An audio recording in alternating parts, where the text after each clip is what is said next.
નમસ્તે બાળ મિત્રો, તમારા ખુશી દીદી ફરી નવી વાર્તા સાથે આવી ગયા છે. સૌપ્રથમ શું કરીશું? મોબાઈલને દૂર રાખીશું. દૂરથી જ વાર્તા સાંભળીશું, જેથી તેના ખરાબ રેડિયેશન આપણે અસર ન કરે. તો ચાલો શરૂ કરીએ આજની નવી વાર્તા. આજની વાર્તા છે પશુ પંખી કઈ રીતથી તેના જંગલને બચાવે છે તે નહીં. તો ચાલો આપણે શરૂ કરીએ. આપણે સૌ જાણીએ છીએ બાળકો કે અત્યારે માનવ વસ્તી કૂદકે ને ભૂસકે વધી રહી છે. આપણને રહેવા માટે જગ્યા જ ક્યાં છે? આપણે ગામડા ભાંગી, ખેતરો વેચી, શહેરોની સરહદ વધારતા જ જઈએ છીએ. આપણી જરૂરિયાતો પૂરી કરવા માટે આપણે જંગલો પણ કાપી નાખીએ છીએ. એમાં બિચારા નિર્દોષ પશુ પંખીઓનો ભોગ લેવાઈ જાય છે. એક વખત શહેરના બિલ્ડર એટલે કે જે ઘર મકાન બાંધતા હોય ને તે મકાન બાંધવા માટે જમીન મેળવવા અને માલ સામાન માટે લાકડા મેળવવા માટે શહેરની નજીકનું એક નાનું જંગલ એ લોકોએ પસંદ કર્યું. જંગલમાંથી વૃક્ષો કાપી નાખે તો ખુલ્લી જગ્યા મળી જાય જ્યાં મકાનો બાંધી શકાય. વૃક્ષોના લાકડા પણ મળી જાય. એ લોકો એમની મોંઘી ગાડીઓ લઈ જંગલમાં ગયા. બધા ભેગા મળીને જંગલ કાપવાની યોજના નક્કી કરતા હતા. ત્યાં નજીકના વૃક્ષ પર દોડાદોડી કરતી એક ખિસકોલીઓએ એમની વાતો સાંભળી. જંગલ કાપવાનું છે એ જાણતા જ ખિસકોલી તો ધ્રુજી ઉઠી. અરે બાપરે, જંગલ કપાઈ જશે તો આપણે સૌ જશું ક્યાં? ખિસકોલીઓએ તો રડારડ કરી મૂકી અને બધા પશુ પંખીઓને ભેગા કરી દીધા. ખિસકોલીએ જે સાંભળ્યું હતું એ સૌને કીધું. માણસો જંગલ કાપીને ઘર બનાવશે એવું સાંભળીને કાગડાઓ હસાહસ કરવા લાગ્યા અને ખિસકોલીઓની મસ્કરી કરવા લાગ્યા. પરંતુ પોપટભાઈઓ એકદમ ગંભીર બની ગયા. શાણા પોપટે બધાને કહ્યું, મિત્રો, આ હસવાની વાત નથી. જો આ માણસો જંગલ કાપી નાખશે તો આપણે સૌ ઘરબાર વગરના થઈ જઈશું અને પછી આપણા સંતાનોનું શું થશે? આપણી પેઢીઓ જ નાશ પામશે. માટે આપણે સૌએ ભેગા થઈને આ દુષ્ટ માણસોને રોકવા જ પડશે. શક્તિશાળી માણસ પાસે બિચારા પશુ પંખીઓનું શું ગજું? પરંતુ આ તો જીવન મરણનો સવાલ હતો એટલે સૌએ એક થઈને માણસોનો મુકાબલો કરવા એક પ્લાન કર્યો. રાત દિવસ જંગલની ચોકી કરીને માણસો જંગલ કાપવા આવે ત્યારે સૌ પશુ પંખીઓને જાણ કરી દેવાનું નક્કી કર્યું. દિવસે અમુક પશુ પંખીઓ પહેરો ભરે અને રાતે બીજા પશુ પંખીઓ પહેરો ભરે. દિવસની ચોકી કરવાનું કામ ઘોડાઓ, ઘેટાઓ, વાંદરાઓ અને સસલાઓએ ઉપાડી લીધું. ઘોડાની આંખો તમામ પ્રાણીઓની આંખો કરતાં મોટી હોય છે. વળી ઘોડાની આંખો એના માથાની 2 બાજુએ હોય છે એટલે ઘોડો એકસાથે 360 ડિગ્રીએ ગોળ ફેરવીને જોઈ શકે છે. એટલે કે બધી દિશાએ એકસાથે જોઈ શકે છે. સસલા પણ મોઢું ફેરવ્યા વગર એમની પાછળ શું છે તે જોઈ શકે છે. ઘેટા ભલે નીચું મોઢું કરી ચાલ્યા જતા હોય પણ તેઓ લગભગ 300 ડિગ્રીએ જોઈ શકે છે. આથી ઘેટાઓ મોઢું ફેરવ્યા વગર જ એમની પાછળ શું છે તે જોઈ શકે છે.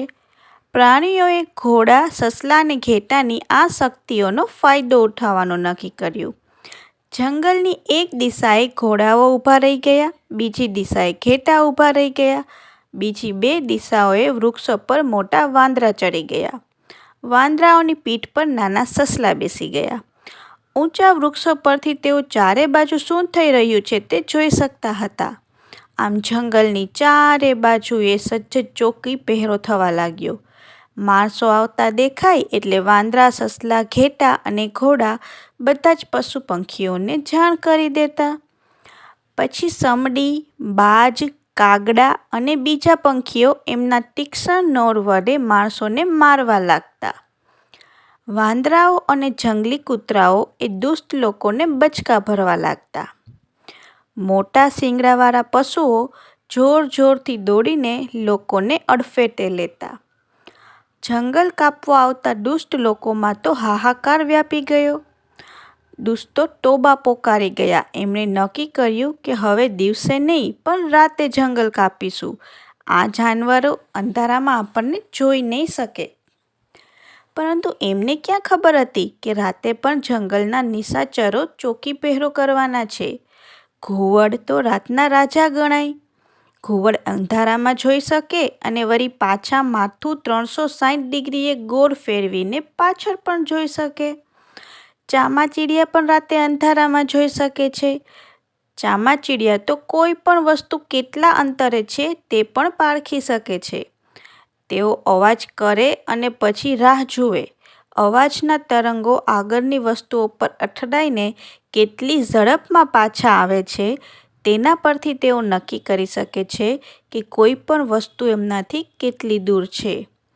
ઘુવડ અને ચામાચીડિયાની આવી શક્તિઓનો ઉપયોગ કરીને પશુ પંખીઓએ રાતનો ચોકી પહેરો પણ એકદમ મજબૂત બનાવી દીધો.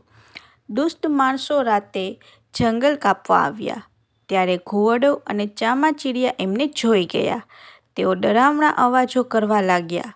કેટલાક ચામાચીડિયાઓને નાના પણ અતિ તીક્ષ્ણ દાંત હોય છે. તેનાથી તેઓ માણસના શરીરની ચામડી પણ ઉતરડી નાખે. આવા ચામાચીડિયાઓએ દુષ્ટો પર હુમલો કરીને એમના ગળા પર જ બચકા ભરી લીધા. વાંદરાઓએ સૂકા ઝાડ હલાવવા માંડ્યા. રાતના આછા અજવાળામાં ડોલતા વૃક્ષોના પડછાયાથી ડરામણા આકારો બનતા હતા. પશુ પંખીઓ ચિત્ર વિચિત્ર અવાજો કરવા લાગ્યા. પોપટ તો માણસની જેમ જ બોલી શકે એટલે પોપટોએ માણસ જેવો જ ઘેરો અવાજ કાઢી બોલવા માંડ્યું. દુષ્ટો, ભાગો અહીંથી, નહીંતર પિશાચ આવીને તમારી ગરદન મરોડી તમારું લોહી ચૂસી લેશે. એમ કરીને પેલા માણસોને ડરાવ્યા. હકીકતમાં તો પિશાચ નહીં પણ ચામાચીડિયાઓ જ એમને ગળે બટકા ભરતા હતા. દુષ્ટ માણસો ભૂત ભૂત કરતા ભાગી ગયા. આમ માણસ જાતની ભૂત પ્રેતની ખોટી માન્યતાઓનો પશુ પંખીઓએ પૂરેપૂરો ફાયદો ઉઠાવ્યો. ભૂત પ્રેત પિશાચ આ બધું તો માણસના મનના એક વહેમ છે. એવું કશું હોતું જ નથી. પણ પશુ પંખીઓને ખબર છે કે માણસો આમાં માને છે એટલે એને એનો ફાયદો ઉપાડ્યો. માણસના ડરપોક મનમાં આવા વિચારો આવે અને પછી રાતમાં હાલતા આકારો જોઈ ને અવાજો સાંભળીને ડરવા લાગે. ચામાચીડિયા કરી દે તો મને એમ થાય કે પિશાચ બચકા ભરે છે પણ હકીકતમાં તો ચામાચીડિયું હોય છે. આ રીતે પશુ પંખીઓએ એકતાથી અને એમની પાસેની કુદરતી શક્તિઓનો ઉપયોગ કરીને એમનું જંગલ બચાવી લીધું. ફરી પાછું જંગલમાં મંગલ થઈ ગયું. દોસ્તો, આપણે પણ હંમેશા એકતા રાખીને આપણને મળેલ અસંખ્ય શક્તિઓનો ઉપયોગ કરીને રહેવું જોઈએ. તો જ આપણે આપણી પૃથ્વીને સ્વર્ગ સામે સુંદર બનાવી શકીશું અને આપણા જીવન ઉજાડી શકીશું. તો આજની આ વાર્તા અહીં પૂરી કરીએ છીએ. ફરી નવી વાર્તા સાથે મળીશું. ત્યાં સુધી મમ્મી પપ્પાની વાત માનતા રહેજો. થોડું થોડું તોફાન કરતા રહેજો. Bye bye.